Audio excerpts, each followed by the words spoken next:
All right. There we go. That shit's crazy, huh? It is. We'll talk about that later. But so shout out to John Cassier. And then what happened? So we watched the panel, which was awesome. Billy Zane came out. Got to see Billy Zane. Not Billy Zane from Titanic. Yes, Billy Zane, the Phantom. No way, dude.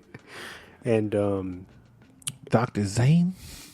And a bunch of the director was there, and the special effects artist, and it was a fun time. And then showing up fashionably late, one of our other co-hosts for Drop the Mic, Mr. Ryan Jimenez, and his girlfriend Sandy came down. No way, they showed up? They showed up. Dang, Mr. Bay himself. Yeah, the Bay Area buddy.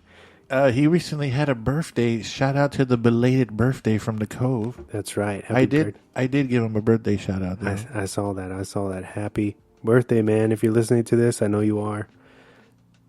I never actually met the guy, but he seems really cool. He is. Mark my word on that. But, so he shows up. I bring him in. We watch the rest of the panel. And then we proceed to get in line for Matthew Lillard.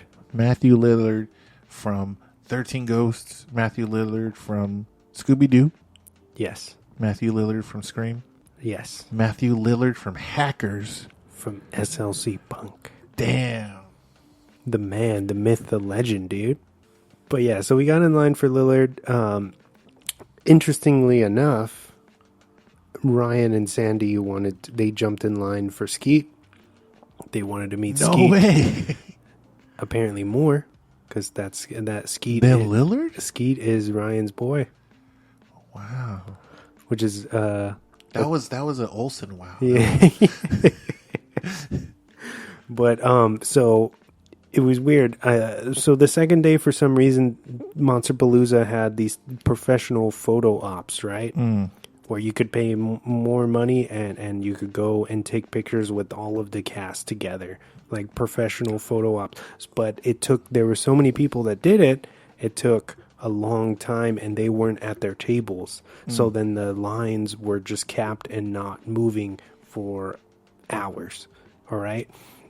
And so, do you think it was those same people that just paid to walk in? Were they taking up the time? Who knows, man? I don't know. And so, Ryan and Sandy, they got discouraged and they jumped in the Matthew Lillard line with us. And so they didn't get to see Skeet? They saw him, but they didn't get to meet him. All right. Because they had gotten there a little bit late, they got discouraged, and then so they jumped in line initially with us to meet Matthew Lillard, and then they realized that they were going to be there maybe for the rest of the convention, and they hadn't seen anything yet, so they decided to jump out and go shopping. And so that's understandable. Yes, that's the smart thing to do. Yeah, they're first timers; they'd never been before. Oh, because they should have did the 2-day package. Yes. But there's one coming up in September, October, son of Monsterpalooza. So if they want to go, or if anyone who's listening wants to go, there's another one. There's 2 of them a year. What day is that? I don't think I'd be able to go because we work together though. Yeah. that doesn't work out. Anyways, how was meeting Matthew? It took a long time. We were there for the rest of the day. We actually stayed over the time that the convention closed, and he was such a super nice dude that he stayed until his line was finished. So you said that because he was taking pictures with people. Yes. Okay, I have a question. Okay. Was it only Sunday you were able to see him? Or was it only one day? No, they were there the whole convention. Everybody from Scream, I believe, was there the whole weekend. So you could have went reverse days? You could have went to see Matthew Lillard first and then went shopping? Yes. Okay. But I was trying... Okay, so my thought process... I'm just asking if that was an option. Yeah, my thought process behind this, because Emma gave me shit for this too, was Ryan and Sandy were going to go Sunday. So I didn't want to have done and met everybody without them, and then they come and we're like, oh, we already did that. We already did that. So that's when you lay everything out on the table and be like, what the fuck is everybody going to be fucking doing? Because if we're going to be going as a team, then we got to think as a team. That's true. So I would have had a game plan. Just like if we go to Disneyland, we have a game plan.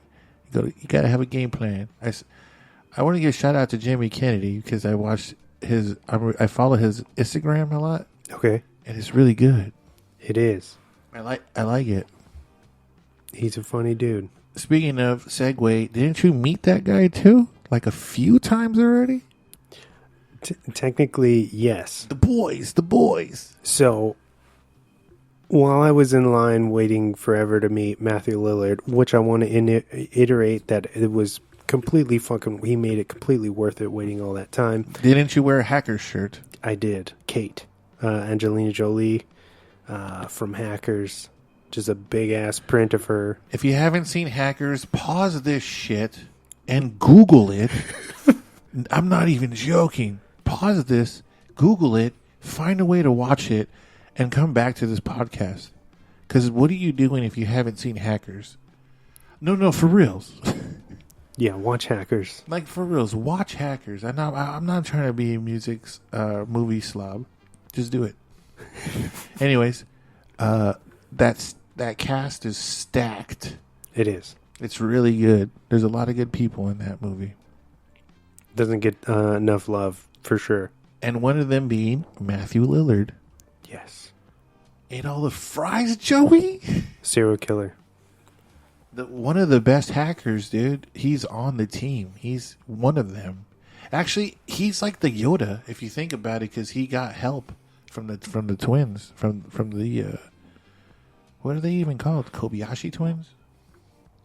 I forget what they're called. But those guys helped because they helped the hackers of the world unite and go against the Gibson and fight those motherfuckers, which we actually got to do in real life. Yep. So he's probably the birth of Anonymous, pretty much. If you really want to think about it. So you got to meet that guy. I did.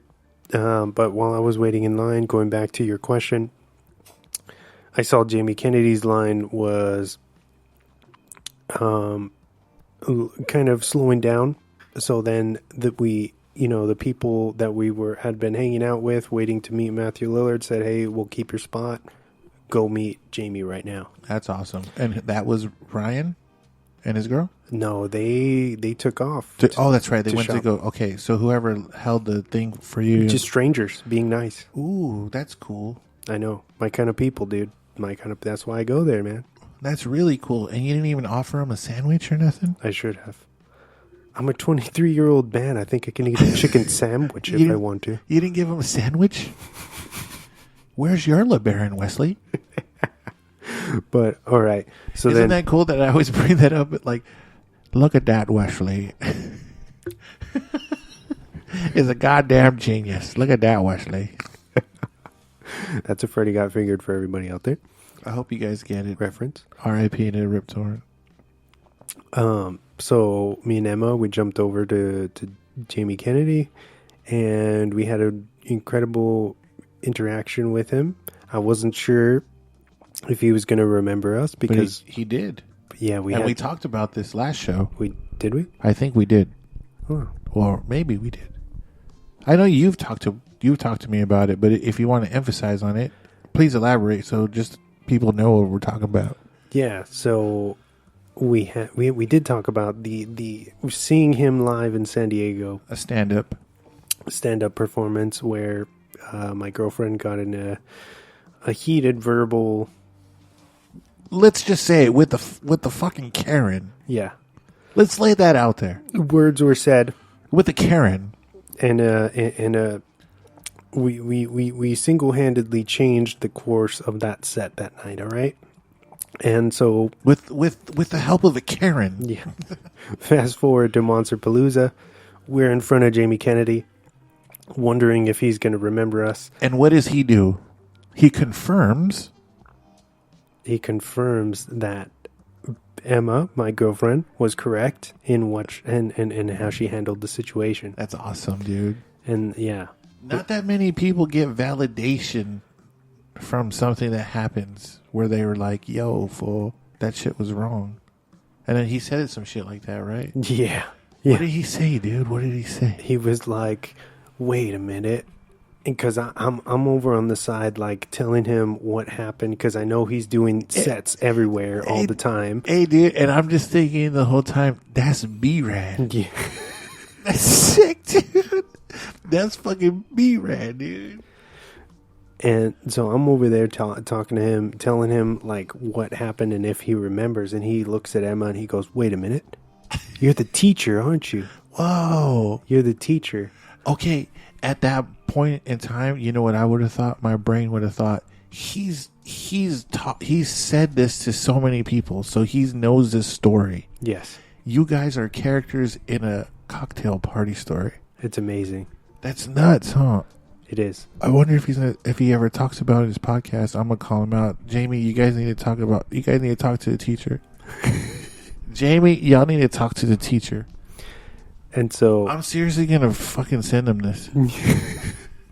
So when the light bulb, clicks, and I see that he remembers the story that we're referencing, he stands up and he goes, "Oh, what?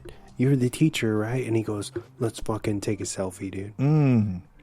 All into it. And he just keeps, he pretty much validates Emma, and he's like, "Yo, you were like, bitch." B-Rad. "You were like, bitch," like that. And he was like, "Yo, she was being a Karen straight up." He said that, dude. That's awesome. He's seen it. So he probably tells people like, "Yo, there was this Karen person at the stand-up, and this teacher stood up and was like, you gonna shut the fuck up. I paid to listen to Jamie Kennedy. Not you be over here a Karen." And that's just a sign of the times, dude. And then for you guys to be like, "Yo, he remembers that," because he probably really likes San Diego, dude, and it's always like memorable.